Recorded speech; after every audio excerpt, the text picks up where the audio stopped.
everyone, I hope you're good, guy. Welcome to a new video. So today we're gonna talk about DubTechno Chord. So last year I've created the kind of a rack to get this kind of dubby effect with the delay and the reverb, but I never really talk about how to create the chord itself. So I've decided to make a rack, and if you watch my live stream, you have already seen it as I use it, and the session I've been using it today, it's heavily inspired by that live stream as well. So yeah, first we're gonna recreate the rack from scratch, and I will give you some nice tips along the way as usual, like how to kind of make your own and what you can do. Then I will show you how you can use each macro its own way, and finally I will give you some extra tips and some devices that you can add to even make things even better. So let's have a listen how it sounds.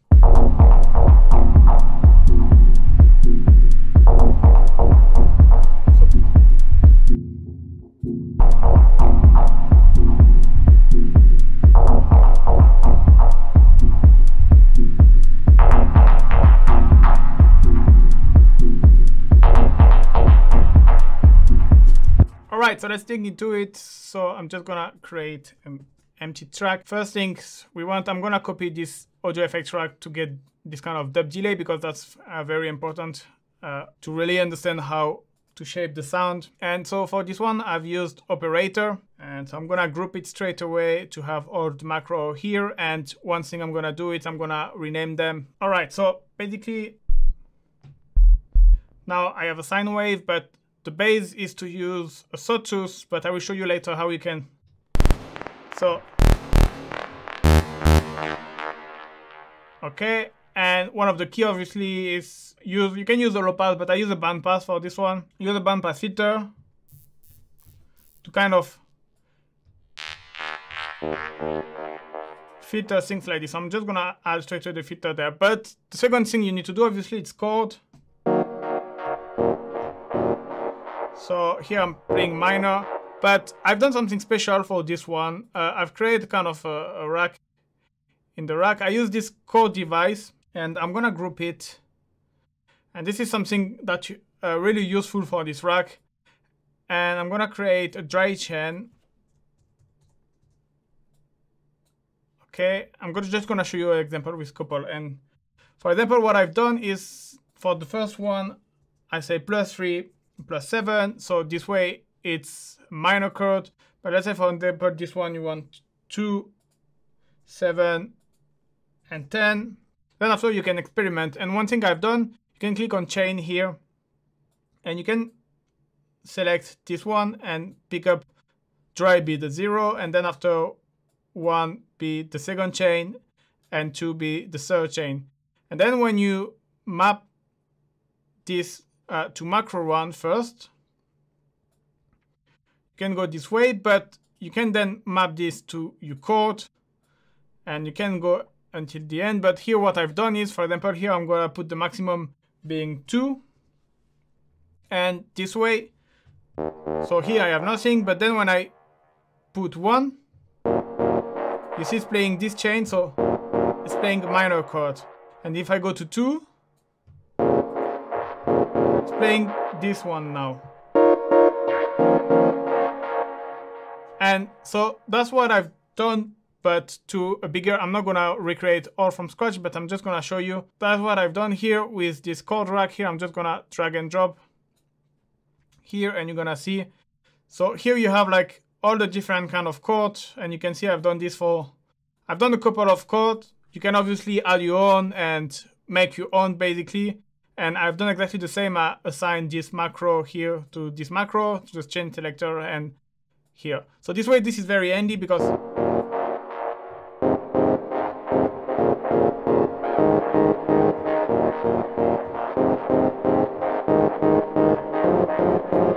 you can easily switch from different type of chords. So that's the first big things, which is gonna make this rack very handy. Now, let's go back to the filter. I just want to actually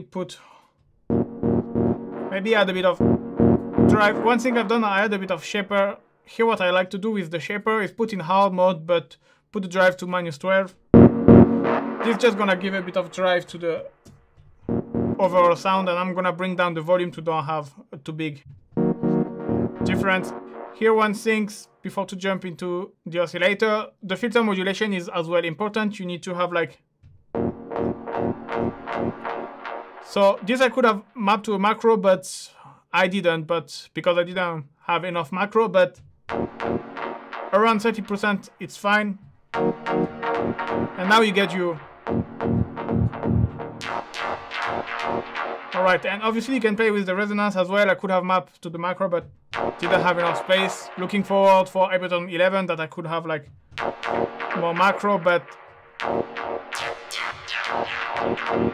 so you got your main idea. Now I wanted to show you how you can create your own waveform with operator. So basically I'm just gonna change the algorithm here.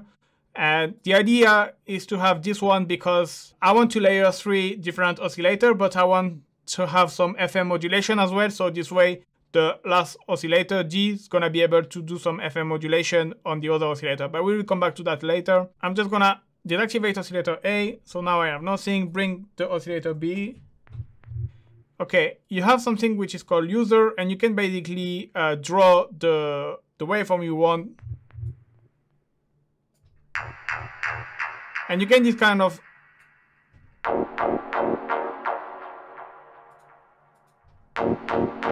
you see this one sounds similar, but you can obviously, I don't know, experiment and try different kind of weird stuff.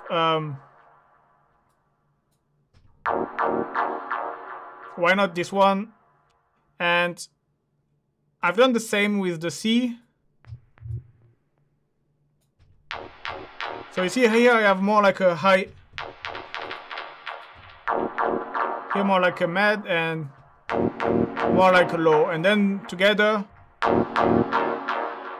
So this you can really experiment with and kind of create your own wave and yeah, kind of really make it unique. One tip that can be cool for DubTechno, so here with the oscillator, you have this retrigger button, and what it does is retrigger when it's activated right now. All the time you press a note, the oscillator retrigs from 0, rather than if you deactivate it, your oscillator will always be running, which is can be nice because it's kind of gonna always add variation, and it will never be the same. But you lose a little bit of attack, so I left it, but you can obviously, if you don't care about the punch, you can just like remove it, and like this you will have kind of your oscillator always running and always changing. You can change the phase between one or the other as well.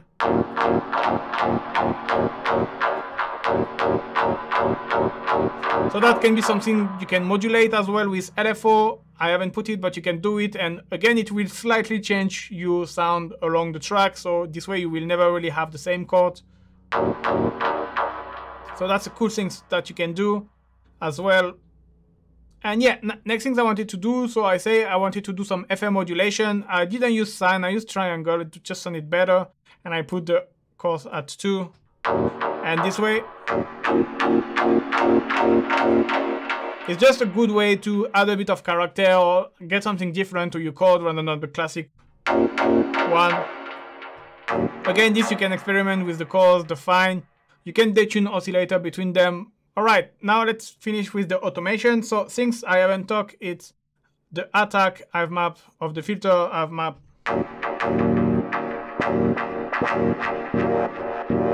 So like this you can get this kind of chord as well. You don't need to just to have like something very percussive. You can have something more like a, like this is nice. And you can as well map the decay if you want.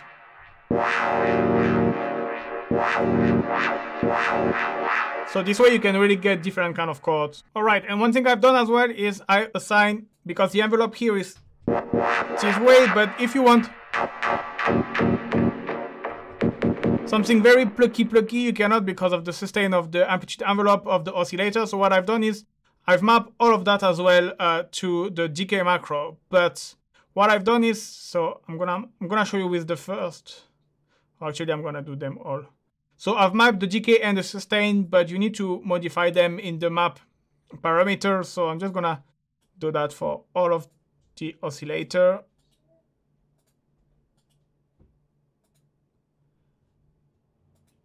And I adjust a little bit. For example, under 100 milliseconds, it's like the the plucky things is like more or less the same, so there's no point to have this range of value. And here until 3 seconds, I would say it's enough. The reason why I do that is if you narrow the range, you will have your macro more precise on how you wanna switch your decay because you narrow the range. And I've done the same with the sustain. This is just I will show you, you're gonna see it. So let me do that for the other one as well, for the other oscillator. All right, so the reason why I put the minimum to -31, it's because I still want my chord to have a little bit of body, but still being plucky as well. Because if you bring to 0, you kind of lose a little bit the body of the sound. So it's like a good compromise having your minimum at -31. So now you have something very plucky. And the more I go up with the macro, the more I have decay and sustain as well. So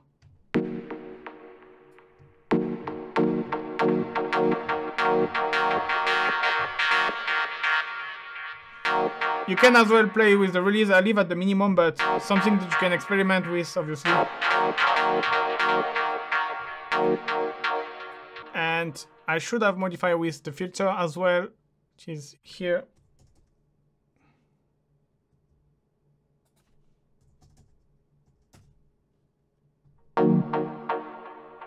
And last things I've added, I add a bit of LFO to make things modulate, because this is something obviously very important, because you will usually always have the same chord, but will always be changing, so you will never have the same tone. One thing you can do is use the LFO, for example, to modulate the filter. So I'm just gonna grab here and something I will put around 40%, and I will put in sync mode, and I don't want the retrig mode activated because I want to be like continuous, the same reason as with the oscillator, like this is always evolving. See how the filters go down and then go up again and then go down. So you can you don't need to put in sync, you can put in low and have a lower rate and make it even slowly evolving. That's up to you. I've decided also to move a little bit the resonance, but something more like 70%. Just a little detail. You can obviously choose something else. For the sound itself, that's it. Now it's more about the effects. So first things I wanted to add is a bit of grit, to have like a bit of dirtiness. To do that, couple of things. First, I wanted to use tube distortion. So I used the dynamic tube. See, when I add a bit of bias, you start to hear.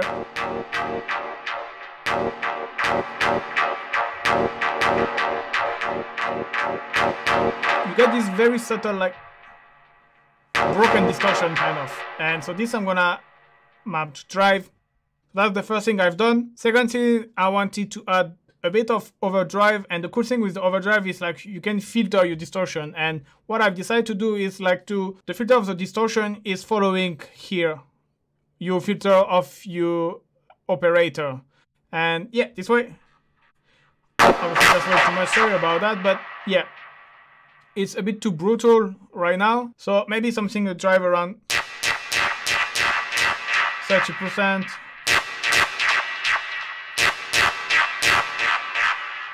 And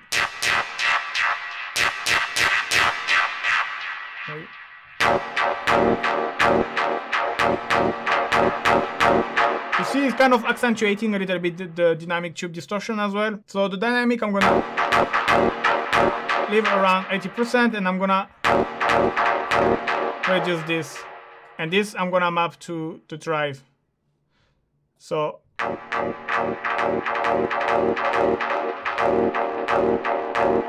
you hear like how it's adding a little bit of crunchiness on top, and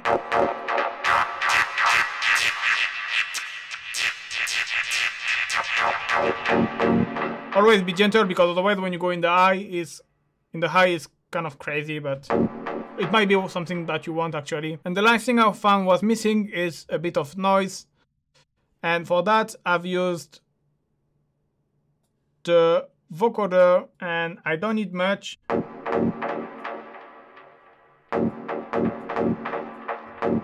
Just make the range bigger. 4 bands. This is actually the same preset that I use for my Cosmic Plug rack. it just works well. So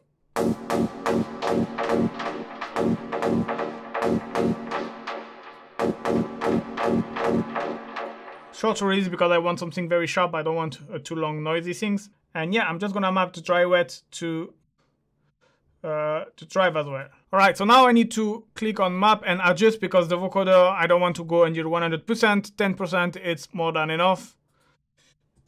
Otherwise after it's too noisy, and same with the overdrive, I will go just until 50% because you could see when I crank up a little bit too much, it was a bit too excessive.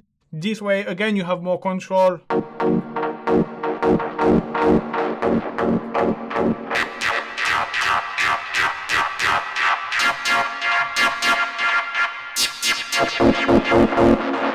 Again, if you go to the maximum, you still have this excessive effect, but here after we're in the middle, you have more range to be a bit more subtle.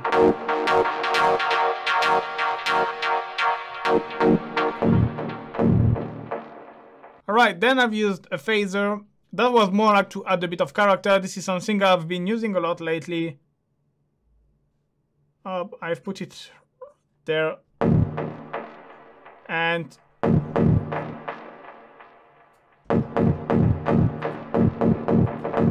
I basically don't use it as a phaser, but when I put this value, dry wet 50%, frequency 87 Hz, and feedback 73 with no LFO, no envelope, it's just kind of enhance the sound. Don't ask me why, I have no idea, but it just works. So I usually now put it this. Okay, and then you can see there is a flanger as well, macro. So here again, I didn't use the flanger as a classic flanger, which means like modulating by the LFO and giving this sweeping kind of modulation. So LFO down, no envelope. I'm gonna map the dry wet to flanger. I set the delay time to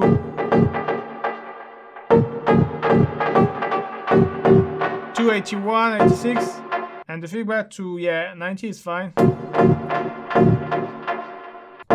It's no high pass, and so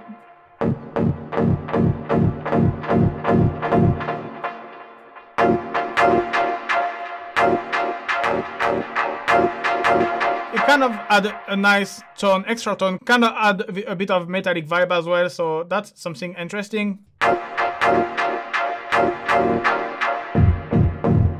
little bit maybe like the resonator device could add something like this, but yeah, with the flanger. And then I had another final filter. The reason is because it's always great to have, this is like the filter which is modulating and give me movement and add variation, and this one is gonna be the filter 2, which is more like a kind of to have a sonic control, let's say, like control about how high or how low you want your sound. I'm gonna put MS2.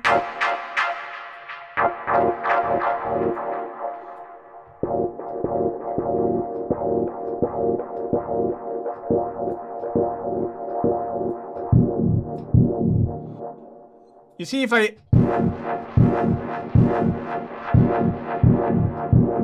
it's allowing me to have more control.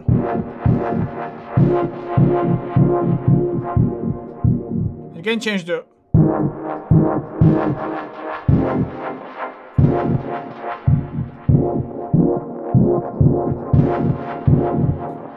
and one thing you can play with the LFO as well, and for example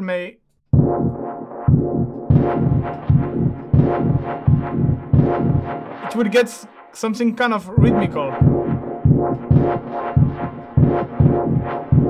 So that's something you can experiment with as well.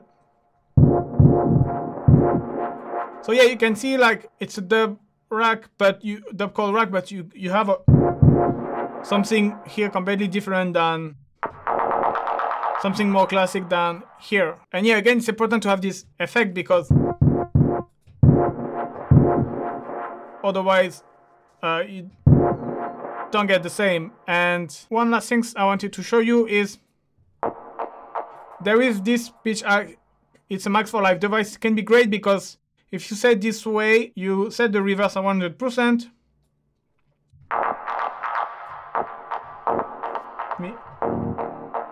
You can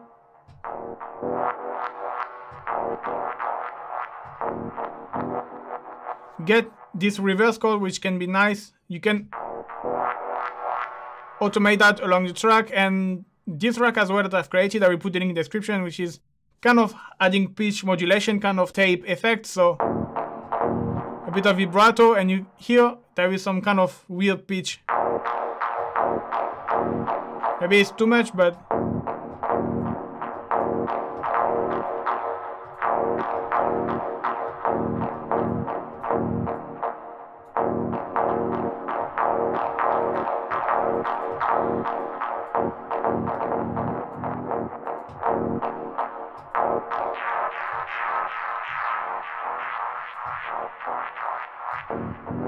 so yeah, that's a couple of things you can experiment with. And one thing you can do as well is change the chord, for example.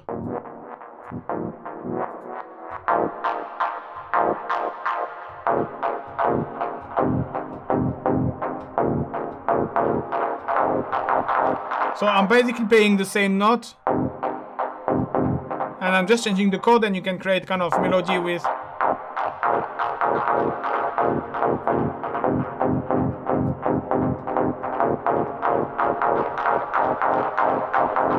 So yeah, that's one thing you can do. And yeah, that's it for today. I hope you like the rack, guys. As usual, the rack is available for free. The link is in the description. Don't forget to like and subscribe, and see you soon, guys. Bye bye.